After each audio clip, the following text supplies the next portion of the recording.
मागच्या वेळी हा ग्रुप आला होता तेव्हा त्यांनी त्यांचे घोडे पाणी पिण्यासाठी पाठवले होते. आता मात्र त्यांची लढाईची तयारी चाललेली आहे. जोरदार टाळ्यांनी स्वागत करूया विलास घोरपडे आणि त्यांच्या सहकार्यांचं. कोल्हापूरहून येत आहेत.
मकरंद सर, मला आवडलेली गोष्ट यातली तुमच्या सगळ्यांची हिम्मत.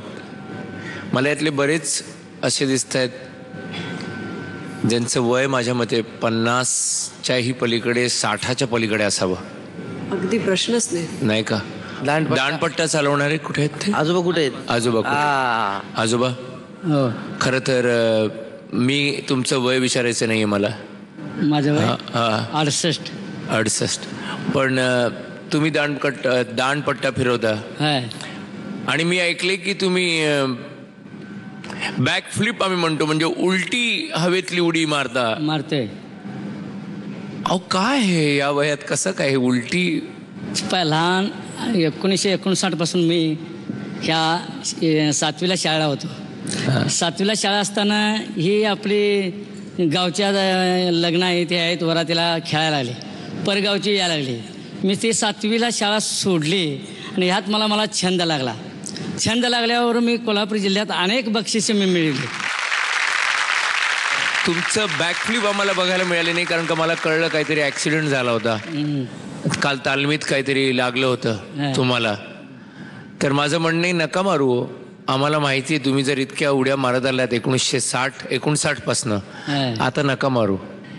आणखीन एक चांगली गोष्ट, घोडे एकदम 4 आल्यावर अजून चांगलं वाटलं. आणि वाजवणारे तर वाह, त्यातला तो झांज वाजवणार होता तो उड्या उड्या मारून मारून वाजवत होता. गंमत होती तुमची खरंच.